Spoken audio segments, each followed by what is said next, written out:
I was making dinner when a cop knocked on my door. Sir, your wife died in a car crash an hour ago. I froze. No, she's upstairs sleeping. He looked confused, so I took him to our bedroom. Then he pulled out his gun. Sir, he said, step back from her. That's not. You ever have that gut-wrenching moment when you realize the two people you'd bet your life on, the ones closest to you, are actually plotting to absolutely destroy you? Marco Christian did. But what they didn't know was, he wasn't just going to let them win. He was going to turn their perfect betrayal into his most brutal, beautiful revenge. Marco Christian was a man forged in fire. At 42, from his corner office overlooking a shimmering Seattle, he didn't just command respect, he commanded fear. He'd built Christian Industries from nothing after his own father abandoned their family when he was just 20.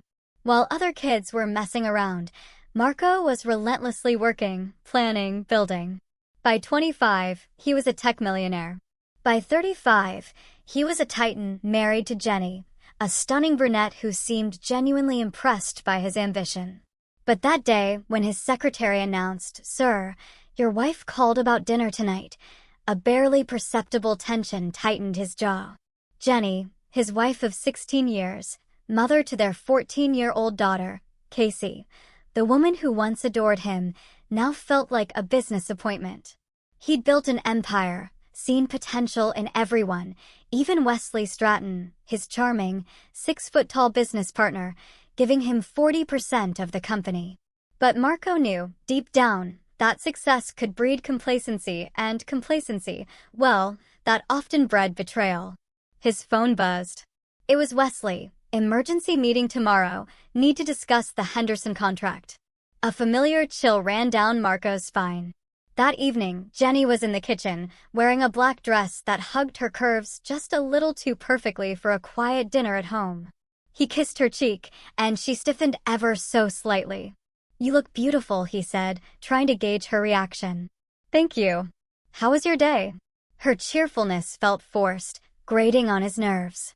"Productive," he replied. Wesley mentioned an issue with Henderson. "Are you familiar with that client?" Something flickered in her eyes, a tiny, almost imperceptible shift. "No. Should I be?" she said, too quickly. "Just curious. You seem to know more about my business lately than you used to." Casey, their daughter, bounced into the kitchen then, her blonde hair, so like her mother's, flying as she moved. "Dad, can I sleep over at Melissa Connor's house this weekend?" Marco automatically filed away the name. Melissa Connor. Her dad's a police officer. She's new at school. Really nice. Casey was 14, still innocent, still believing her parents loved each other, still believing the world was fair. "We'll see," he told her, ruffling her hair. During dinner, Marco watched Jenny.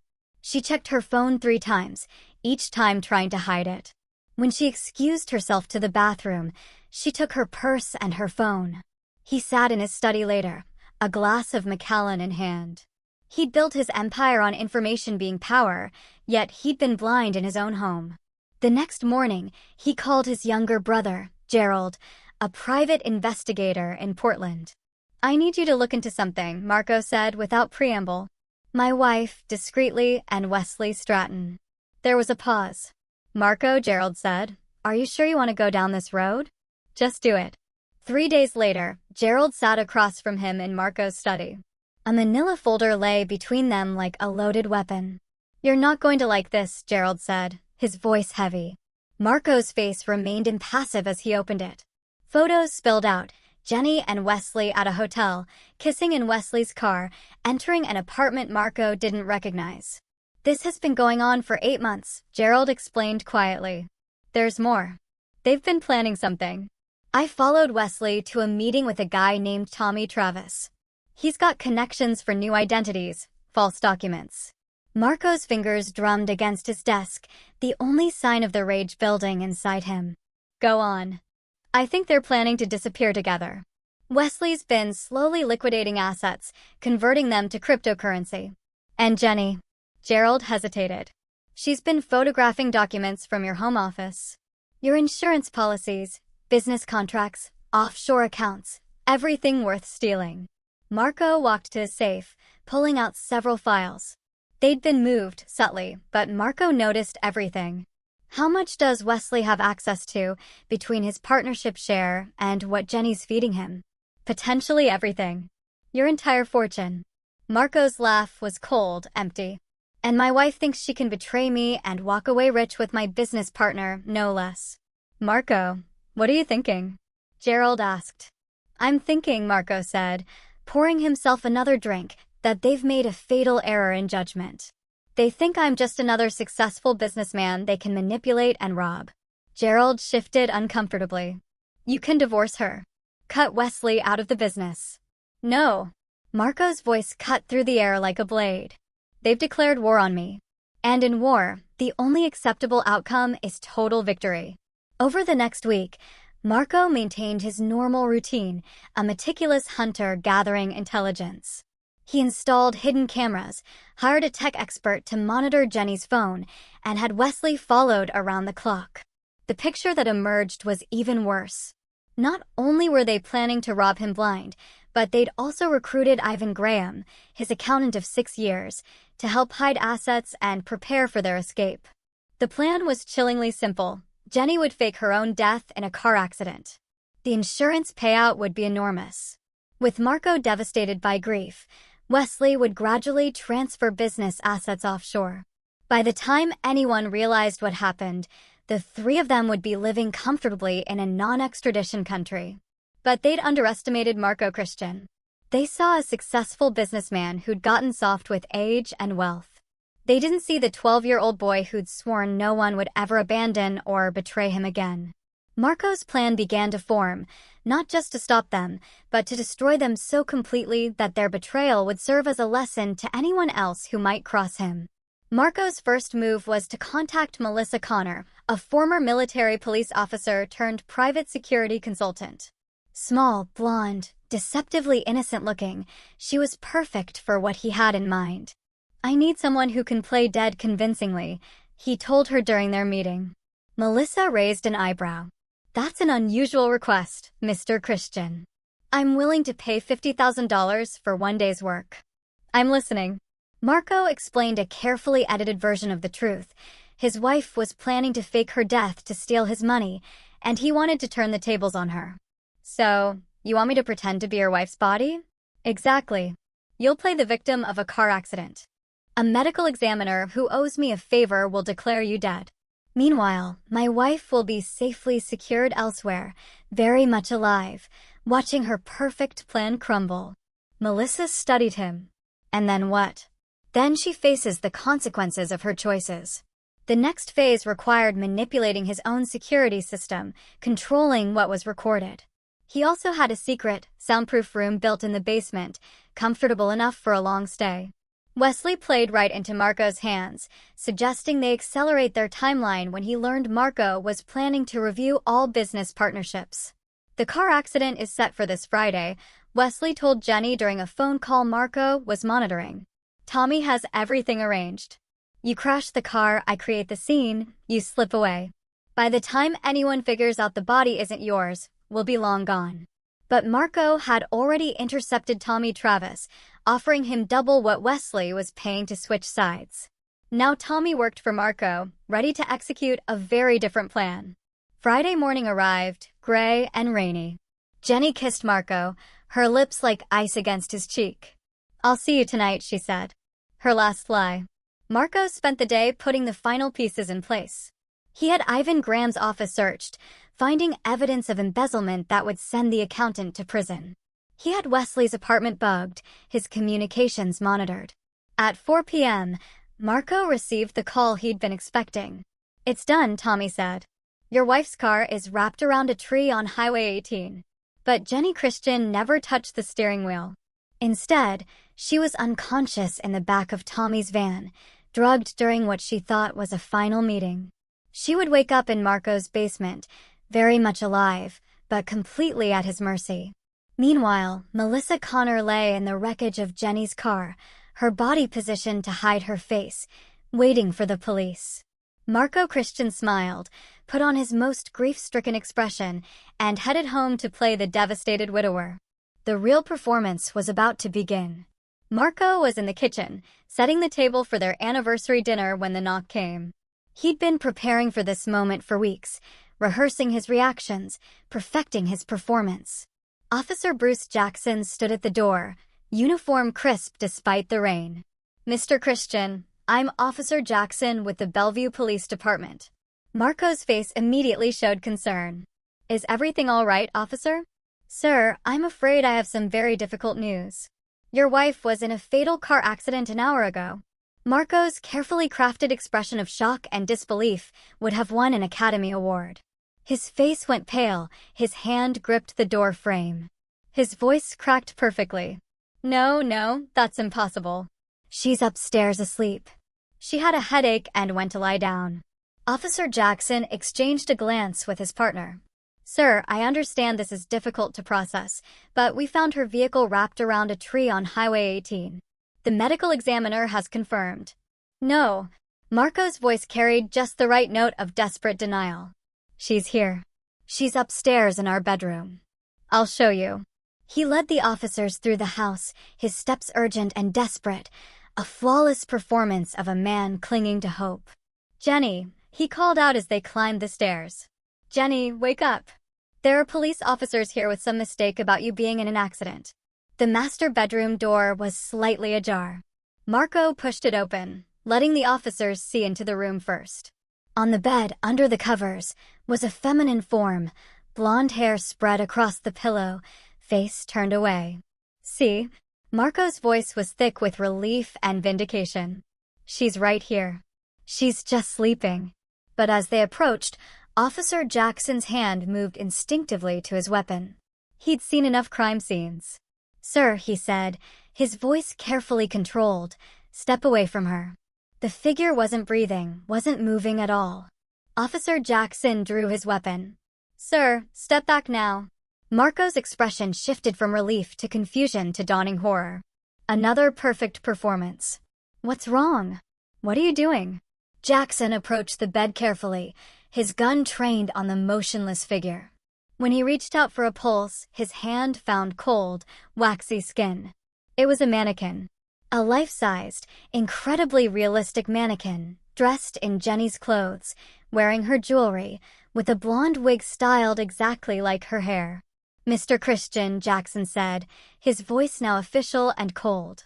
"I need you to put your hands where I can see them and tell me where your wife really is." Marco's performance shifted again. He was a confused, grieving husband. "I don't understand. She was here when I went downstairs. She was sleeping right here." "Sir, this is a mannequin. Where is your wife?" "I don't know. She was here. Someone took her." His voice rose with panic that seemed entirely genuine. In the basement, 30 feet below where they stood, Jenny Christian was waking up in Marco's specially prepared room. The walls were soundproof, the door steel, no way out except through Marco. She woke to find herself in a comfortable but inescapable prison, with a monitor showing her exactly what was happening upstairs. Watching her husband give the performance of a lifetime while her lover and co-conspirators waited for news of her death. The trap was sprung. Now the real game could begin. Jenny's consciousness returned slowly, like swimming up through dark water. Her head pounded, her mouth was dry, and she couldn't remember where she was. As her vision cleared, she found herself on a comfortable bed in a room she'd never seen. Cream walls, carpeted floor, a small bathroom, even a kitchenette. It looked almost like a luxury hotel suite, except for one crucial detail: no windows and a reinforced steel door. A large flat-screen TV mounted on the wall flickered to life, showing her husband's face. But not Marco as she knew him. This Marco looked haggard, desperate, pleading with police officers. "She was here," his voice came through the speakers. "Someone must have taken her." Jenny's blood turned to ice. This was live footage from their bedroom, where a mannequin wearing her clothes lay motionless. A second camera angle showed Officer Jackson interrogating Marco in their living room. "Mr. Christian, your wife's car was found in a fatal accident. The body at the scene has been identified as Jenny Christian, but now you're claiming she was kidnapped from your bedroom." "I know how it sounds," Marco said, his voice breaking convincingly. but I'm telling you the truth. She was sleeping upstairs when you arrived. Jenny's hands shook as the full scope of what was happening hit her. The car accident, the fake death, Wesley waiting for her to escape. None of it had gone according to plan. Marco knew. Marco had known all along. The intercom crackled. "Hello, darling." Marco's voice, calm and controlled, nothing like the desperate man on the screen. "I trust you're feeling better. You were unconscious for quite a while." "Marco," she whispered, then louder, "Marco, what have you done?"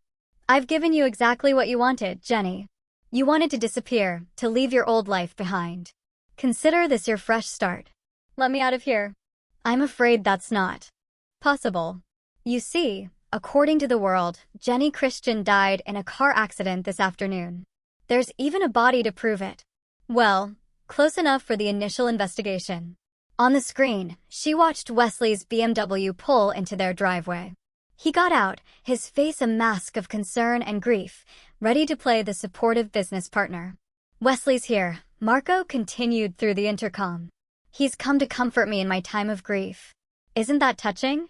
The same man who's been sleeping with my wife has come to offer his condolences." Jenny watched in horror as Wesley embraced Marco, both men playing their roles perfectly.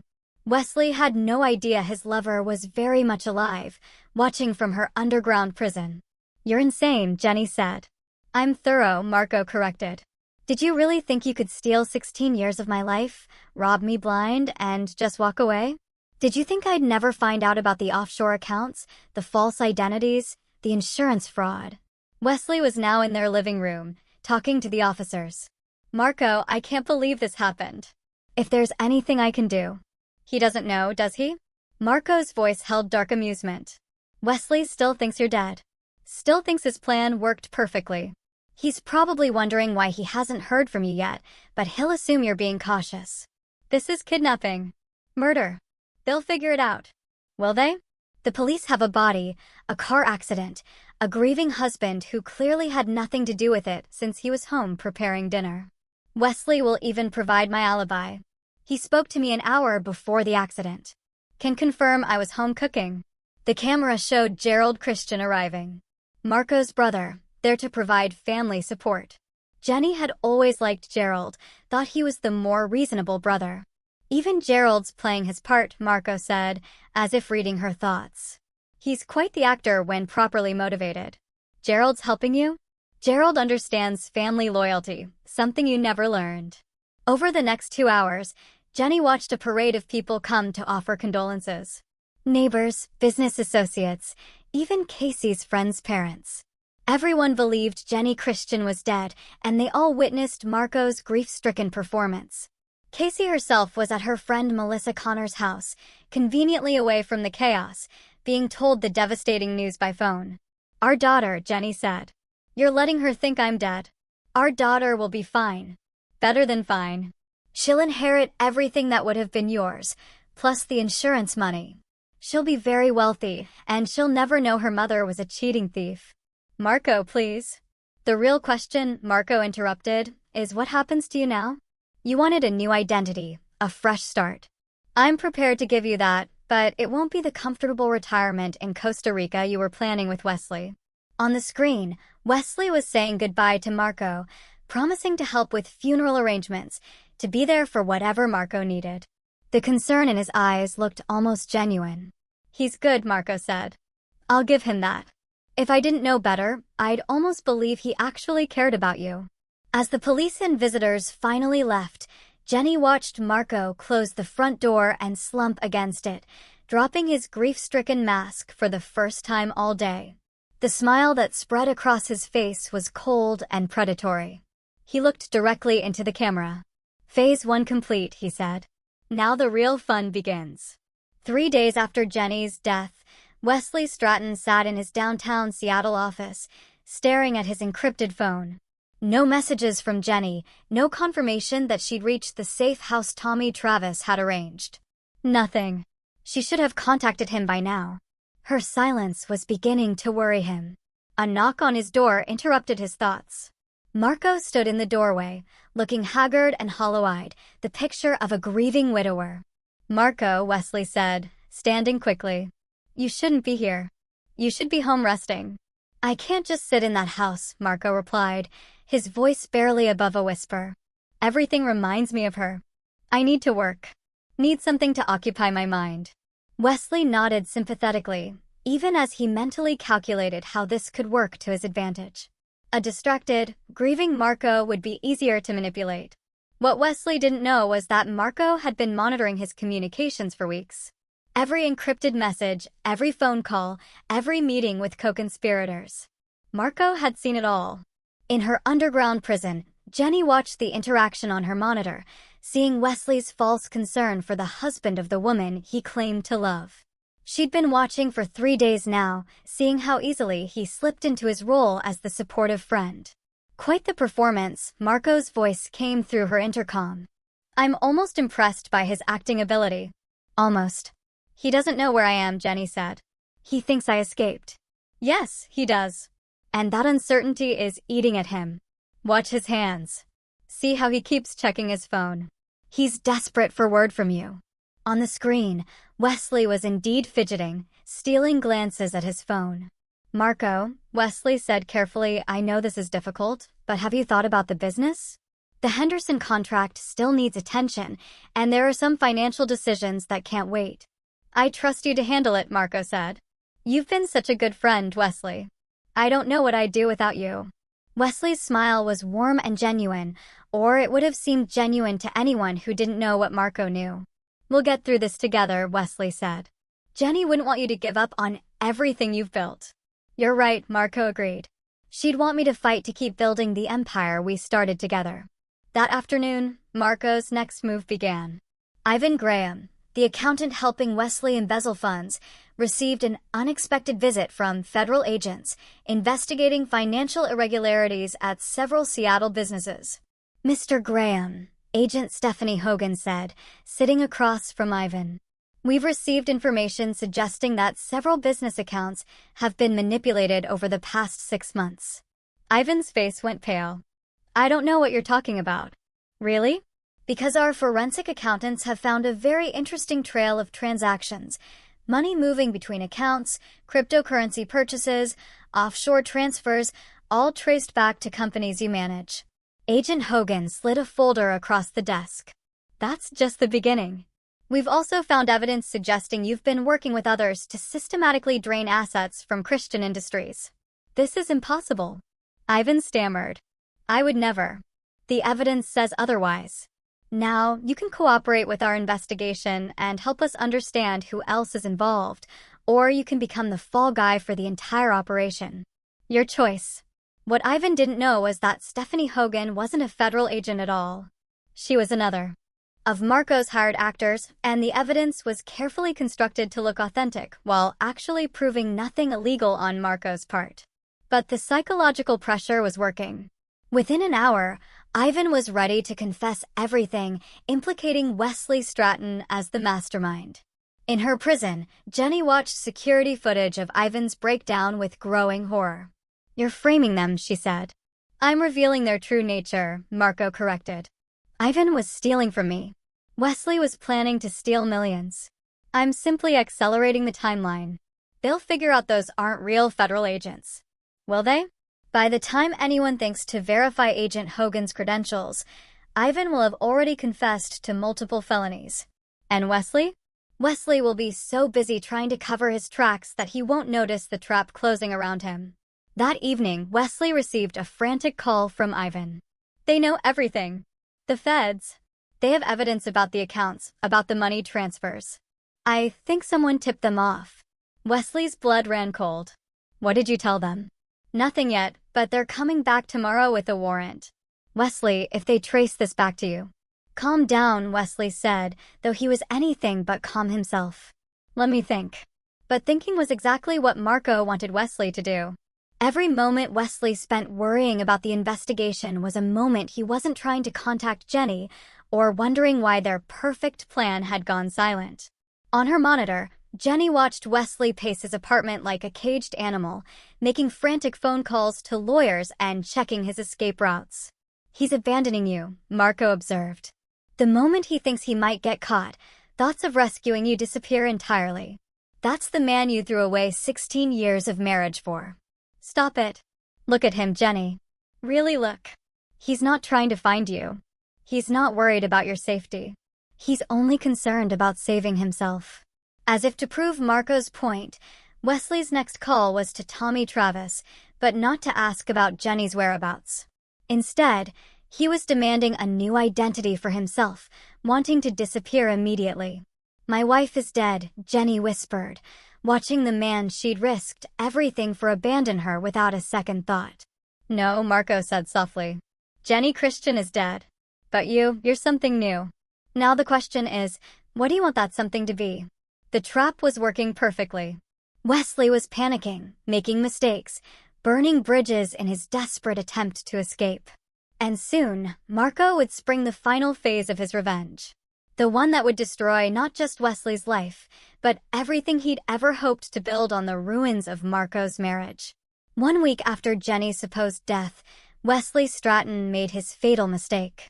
Desperate to escape what he believed was a federal investigation, he accessed the hidden accounts containing the money he'd stolen from Christian Industries, unaware that Marco was monitoring every digital move.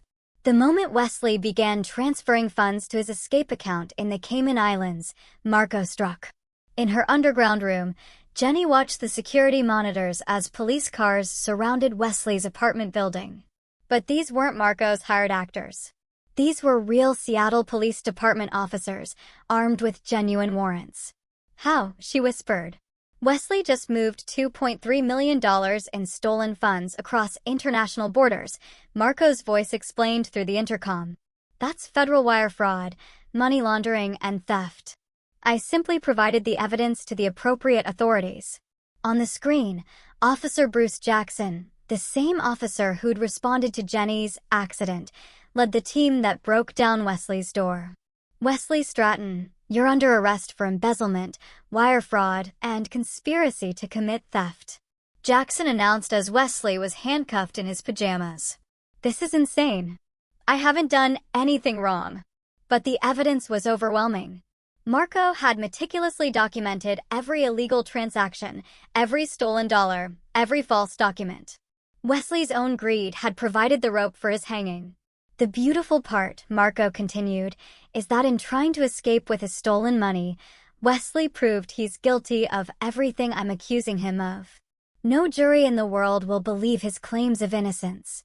Now, as Wesley was dragged away in handcuffs, Jenny noticed something that made her blood freeze. Standing in the crowd of onlookers was Gerald Christian, Marco's brother, who was supposed to be providing family support. But Gerald wasn't watching Wesley's arrest with surprise or concern. He was watching with satisfaction, taking photos with his phone. Gerald was part of this from the beginning, Jenny realized. Gerald's been my eyes and ears for months, Marco confirmed. Every piece of evidence against Wesley, every detail about your affair, Gerald gathered it all. Family loyalty, Jenny, something you never understood. The next visitor to arrive at their house was Casey, Marco's 14-year-old daughter, returning from her extended stay at the Connor family home. Jenny watched through the monitors as her daughter hugged Marco, both of them crying. Casey from grief, Marco from what appeared to be relief at having his daughter home. Dad, I still can't believe Mom's really gone, Casey said, her voice breaking. Marco held her tightly. I know, sweetheart, but we'll get through this together. Your mother loved you more than anything in the world. Watching the scene, Jenny finally broke down completely. Her daughter was in agony, believing her mother was dead, while Marco comforted her with lies. The cruelty of it was staggering. Let me see her, Jenny pleaded through the intercom. Please, Marco, let me see Casey.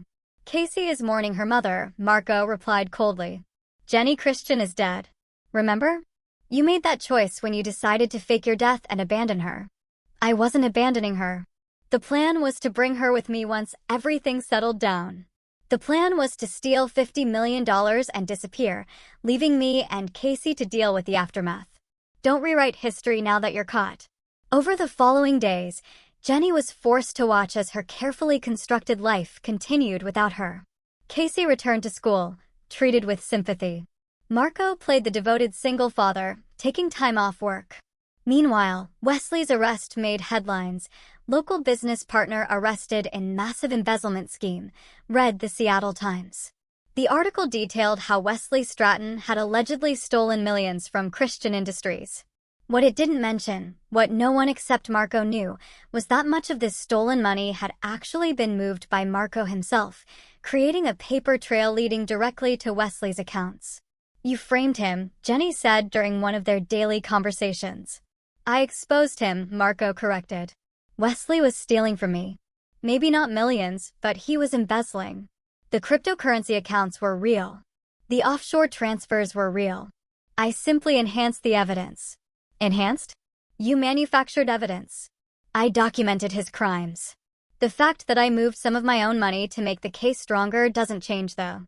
Fact that Wesley is a thief and a traitor." "What about Ivan?" "Ivan's cooperating fully with authorities.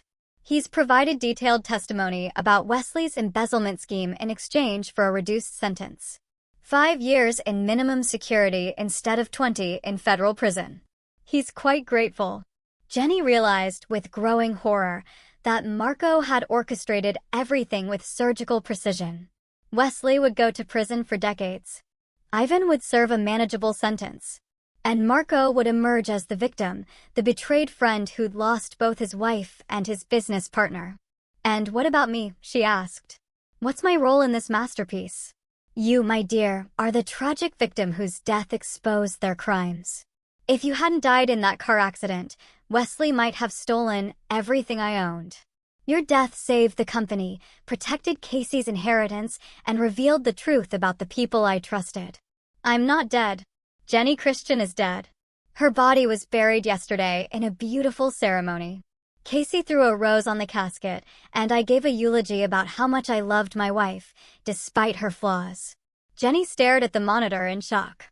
She'd missed her own funeral, watching instead as Marco and Casey stood over an empty casket while friends and family paid their respects to a woman who was sitting in a basement room 20 feet away. "You're completely insane," she whispered. "I'm completely thorough," Marco replied. "And now we come to the final act. Wesley will spend the next 30 years in prison.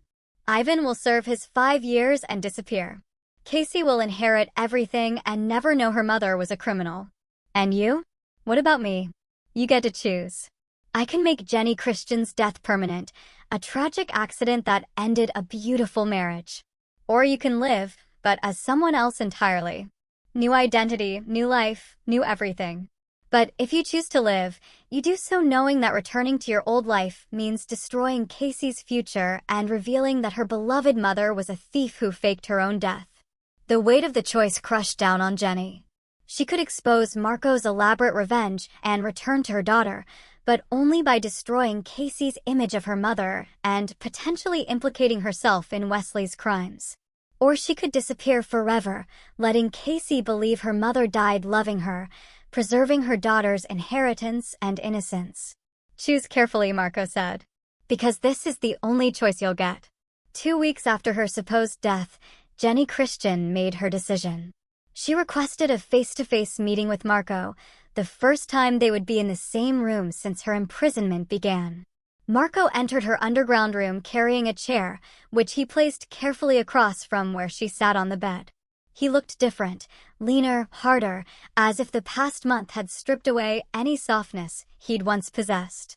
"You look terrible," he observed clinically. 2 weeks in a basement prison will do that," Jenny replied. Despite everything, she couldn't help but notice that Marco looked better than he had in years. Revenge, apparently, agreed with him. "Have you decided?" "I want to know something first. Why this elaborate scheme? Why not just divorce me, prosecute Wesley, and move on?" Marco leaned back in his chair, studying her as if she were a business problem to be solved. "Because divorce would have given you half of everything I built. Because prosecuting Wesley would have made him a martyr to your affair. Because moving on would have meant accepting that you won. So, this is about winning. This is about justice. You and Wesley thought you could destroy my life and walk away rich. Instead, Wesley is in federal prison. Ivan is in witness protection. And you're sitting in a basement room, choosing between death and exile. What about Casey? Don't you care what this is doing to her? For the first time, something flickered in Marco's eyes. Not regret, but a carefully controlled pain.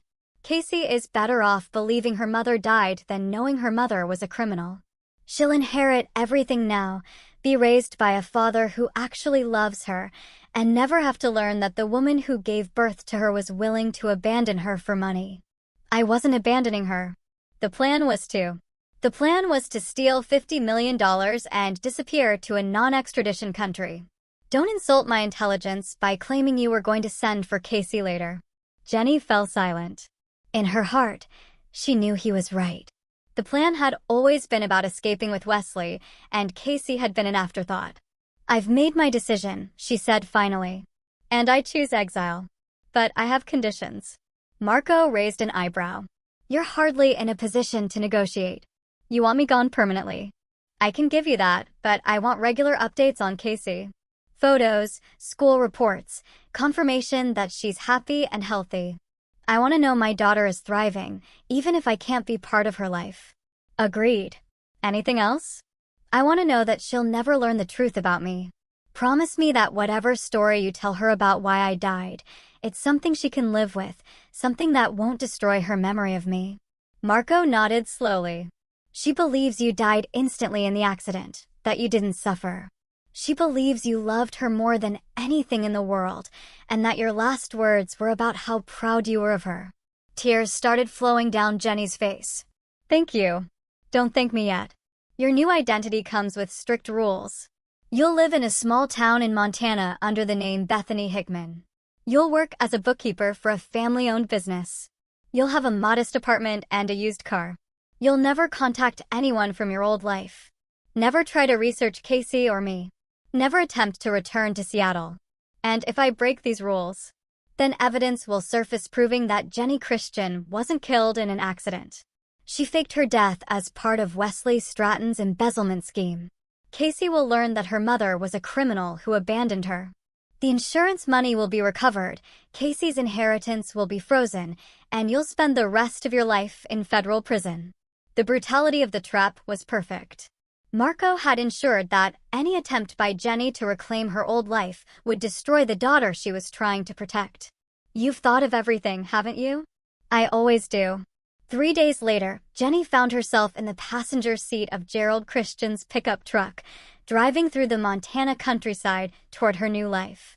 Gerald had been silent for most of the journey, but as they neared their destination, he finally spoke.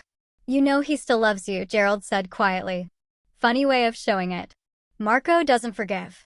Never has. Not since our father left. But he also doesn't hate without cause. What you did to him, what you did to Casey, it broke something in him that can't be fixed. I made a mistake. People make mistakes. Gerald glanced at her in the rearview mirror. Mistakes are forgetting anniversaries or leaving the milk out. What you did was calculated betrayal over months. There's a difference. They drove in silence until they reached Bethany Hickman's new home, a small apartment above a bookstore in a town so remote it barely appeared on maps. This is it, Gerald said, handing her a set of keys and an envelope. Your new identity, social security card, driver's license, and enough money to get started. There's a job waiting for you at the hardware store. They think you're a widow from California looking for a fresh start. Will I ever see you again? No. As far as the world is concerned, Gerald Christian helped bury his sister-in-law 2 weeks ago. Bethany Hickman has no connection to anyone named Christian. As Gerald drove away, leaving her standing on a dusty street in the middle of nowhere, Jenny realized that Marco's revenge was complete. She was alive, but Jenny Christian was truly dead, buried in a cemetery in Seattle, while her daughter mourned and her husband moved on. But she was alive, and that was more than Wesley could say from his federal prison cell. 6 months later, Marco Christian stood in his Seattle office, looking out at a city that no longer held any painful memories. Wesley Stratton had been sentenced to 35 years in federal prison. Ivan Graham had completed his cooperation agreement and disappeared into witness protection. The insurance company had paid out Jenny's life insurance policy without question. Christian Industries was more profitable than ever, having absorbed Wesley's partnership share and eliminated the systematic theft that had been bleeding money for months. Marco's net worth had actually increased since his wife's death. Casey was thriving. At 15, she'd grown into a confident, intelligent young woman who spoke about her mother with love, but without the crushing grief of the first few months. She was getting straight A's, had been accepted into a summer program for gifted students, and seemed genuinely happy. "Dad, are you ready for dinner?" Casey asked, poking her head into his office. "Almost finished here," Marco replied, closing the file he'd been reviewing. "Good. I'm making that pasta dish Mom taught me before." She paused, the automatic reference to her mother still sometimes causing a flicker of sadness. "She'd be proud of how well you cook it," Marco said gently. Casey smiled. "I think so, too."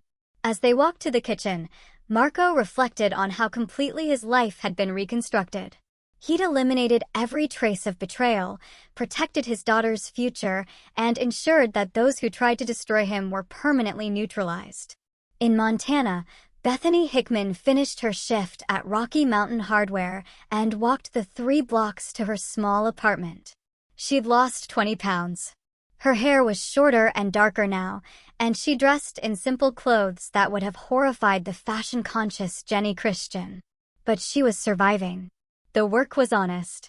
The town was quiet, and every month she received an unmarked envelope containing photos of Casey, at school, at home, with friends, watching her daughter grow up through carefully cropped photographs that revealed nothing about Marco's life.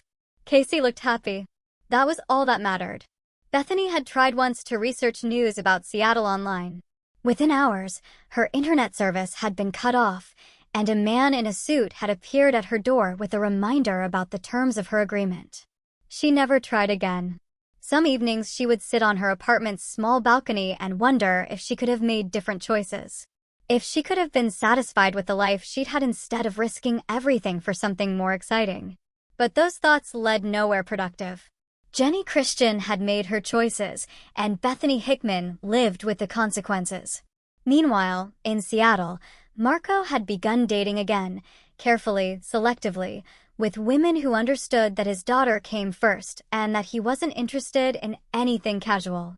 He'd learned to trust his instincts about people, to spot the warning signs he'd missed with Jenny. "You know," Gerald said during one of their monthly dinners, "you could have just divorced her. It would have been simpler." "Simpler isn't always better," Marco replied. "This way, Casey keeps her inheritance, her innocence, and her memories.